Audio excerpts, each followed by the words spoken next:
5'2" is the average height of artists, these performers, and I hate it. See, Jay-Z he's a nice size, right? Mm-hmm. Right. Part of his appeal is his size too. Yes, his height. And Jay-Z's got big. Jay-Z's like broad 6'1", shoulders. 6'2". He's tall and he's nowhere near my dad's height. Tall guys are sexy. Did you fuck Jay-Z? Oh my God! I heard he's hung like a horse, Blue. Are you hating on Beyonce?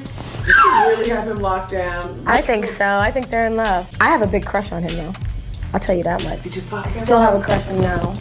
Yes, No, I didn't. I really like him though. And I don't care who he's dating. I always had a crush on him though. You're in New York. Yeah, okay. Ran into him and everything was right. Would you make that play? I wouldn't turn it down. Let's just put it that way. Just for the record, I have a major crush on Jay-Z. What about the rumors about when you guys were in Europe together? Europe? That wasn't me. That wasn't Beyonce? me. I'm confused. Blu Cantrell reveals Jay-Z and Beyoncé destroyed career and stole Blue Ivy. From her, have you ever noticed how some artists just vanish from the spotlight? Like one day they're everywhere and the next they're just gone? Well, Blu Cantrell is one of those names. If you grew up in the early 2000s, you know that voice. Hit 'Em Up style Oops was a massive hit. She had Grammy nominations, magazine covers, and she was clearly on her way to becoming a household name. But then, and that's where things get weird, because Blue didn't just fade away, she was erased. And look, we get it. Not every artist stays hot forever, but this felt different. What if Blue's silence wasn't just about stepping away? What if it was forced? Because behind that silence is a trail of drama, rumors, and some serious red flags involving none other than Jay-Z and Beyoncé. The same person that robbed me for like $500 for a session ended up being in the studio while I was there with the president of the label. Blu Cantrell. You were singing fool.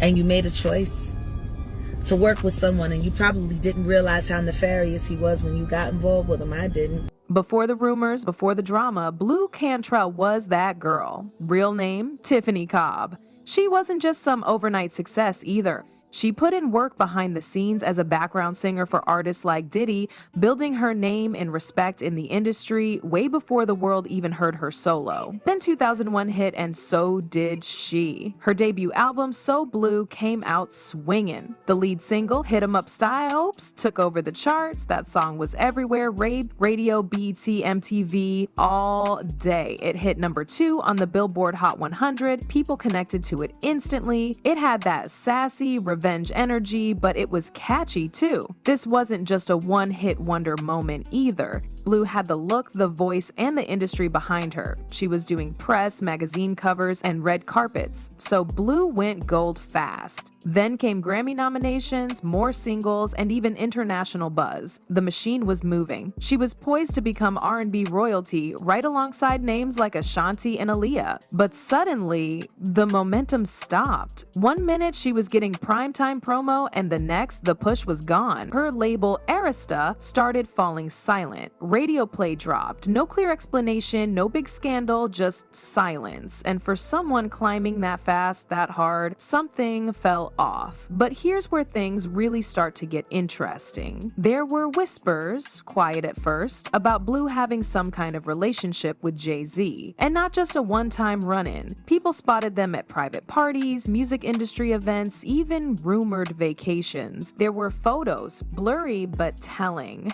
Industry folks said the energy between them wasn't just friendly. Then came the Wendy Williams moment. Boo sat down with Wendy, who wasted no time and asked straight up, "Have you ever kissed Jay-Z?" Blue froze, gave a nervous laugh, then said, "I can't answer that." That one line changed everything, because let's be real, if the answer was no, she would have said it, but can't answer screamed that there was something. And at the time, Jay-Z was already known to be linked with Beyoncé, who was rising fast as a solo star. So yeah, rumors started flying. A possible love triangle? Jay-Z caught between Blu and BA? And this wasn't just about messy relationships. It turned into a fight for the spotlight. Blu didn't hold back. She started accusing Beyoncé of copying her style, sound, even visuals. Fans started digging and comparing. Blu's video for Roundup, dark setting, gun visuals, outlaw theme. Then came Jay-Z and Beyoncé's 3 Bonnie and Clyde. Same vibes, coincidence? Then there's the Sean Paul situation. Blu drops Breathe, a smooth R&B track with Sean Paul. Did great overseas, especially in the UK, but soon after, Beyoncé comes out with Baby Boy, also with Sean Paul. Same kind of chemistry, same Caribbean influence. Another coincidence? Blu started speaking up about industry favoritism. She felt like she was being iced out, and Jay-Z's power behind the scenes had something to do with it. Whether it was calls made to radio stations, pressure on execs, or quiet blackballing, something changed. Fast. Suddenly, Arista stopped pushing her second album, the promo budget dried up, tour offers disappeared, the same label that once backed her full force seemed to vanish overnight. But this wasn't just bad luck. This looked like someone flipped a switch. And the closer Blu got to Beyoncé's lane, the more that spotlight dimmed. Because this wasn't just competition, this was sabotage. And the signs were everywhere. That's a Blu Cantrell, but yeah, no, he was dating Blu, but he had another woman that was pregnant that was about to come out with her pregnancy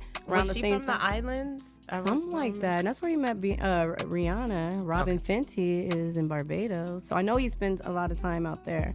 And what I do know, and I don't even have to say allegedly, is that he has a trap house in Dallas, Texas, that him and Diddy are funding, and they have minors, male and female, working in there. And I'll say it into the camera, and it's not allegedly. Y'all need to go see about Dallas.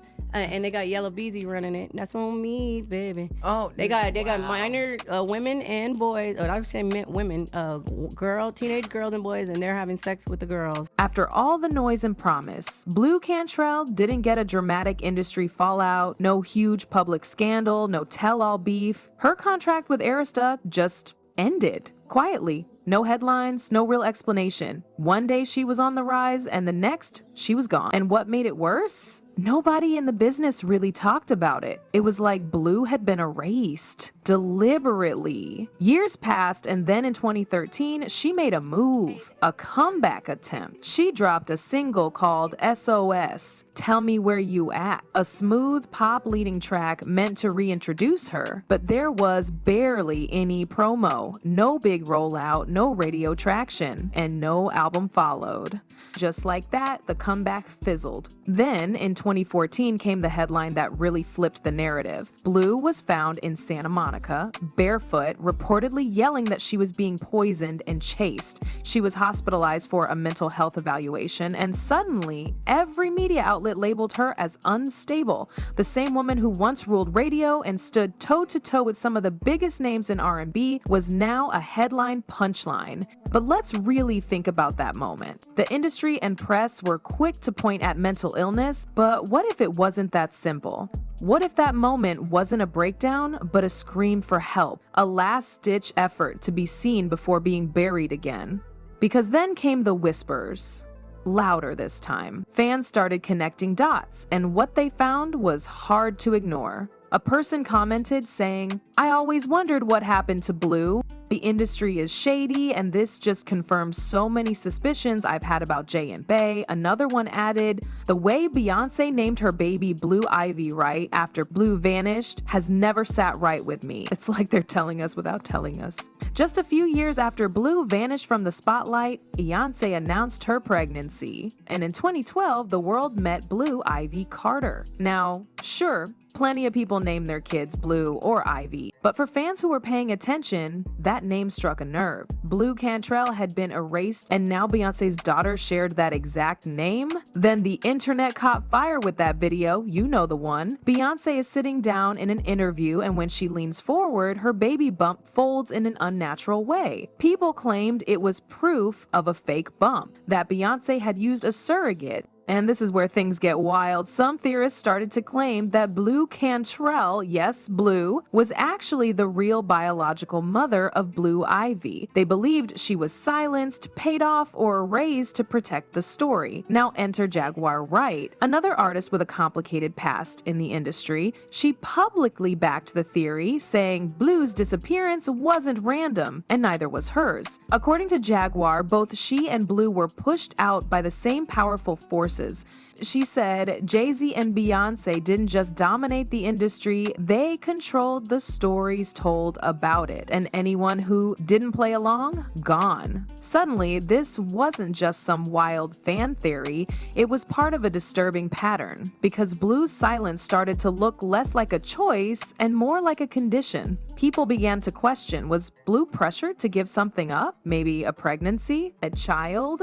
Was her breakdown in 2014 actually her trying to escape, or finally speak out after years of keeping quiet? This wouldn't be the first time the industry turned on women who got too close to the truth. We've seen it with Britney Spears, framed as unstable to take control of her life and money. We've heard Jaguar Wright's stories of threats, surveillance, and blackballing, and now Blu, another woman labeled crazy after getting too close to something powerful. This isn't just about one artist, it's about a system that protects itself, and Blue's story fits into a long list of women the industry tried to silence by any means necessary, because if Blu was never supposed to speak, then what else have we been lied to about? The first Blu. Not they daughter Blu Cantrell. It was time to talk. Jay-Z worked very hard to erase you and me, just like he did Elle.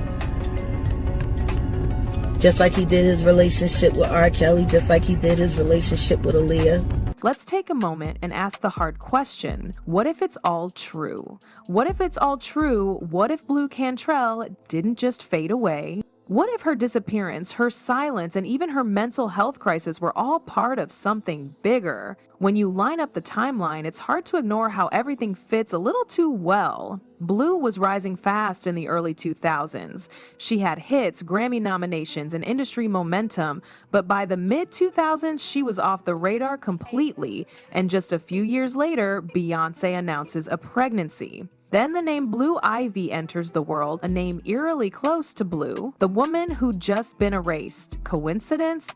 Now imagine if this theory was true. Jay-Z's entire image would take a hit, being exposed for not just cheating, but possibly fathering a child with someone else during the early stages of his relationship with Beyoncé. And if he helped cover it up, that's more than infidelity, that's manipulation and control. For Beyoncé, it would be even more complicated. A woman celebrated for her strength, privacy, and control would be accused of staging a pregnancy and covering up the truth for over a decade. People would start questioning everything, her image, her family, even her role in silencing Blu. And Blu, she wouldn't just be a forgotten R&B artist, she'd suddenly become the center of one of the biggest secrets in music history. Her silence, her breakdown, her disappearance, they'd all make sense in a new way. She'd go from being erased to being essential. And here's the thing, Blu has never confirmed or denied any of it. Not in interviews, not online, nothing. Total silence. And in a world where most people rush to deny outrageous rumors, her silence speaks volumes. Maybe she can't speak. Maybe she's been warned. Or maybe she said all she needed to without saying a word. Because sometimes the truth isn't in what's said, it's in what's left out. And that brings us to a bigger thought. Maybe the ones the industry works the hardest to erase are the ones who actually hold the truth. So what do you guys think? Was Blu Cantrell a threat to the Carter Empire? Or just another artist caught in the crossfire of fame and power? Drop your thoughts in the comments, and don't forget to like, comment, and subscribe for more Untold Truths.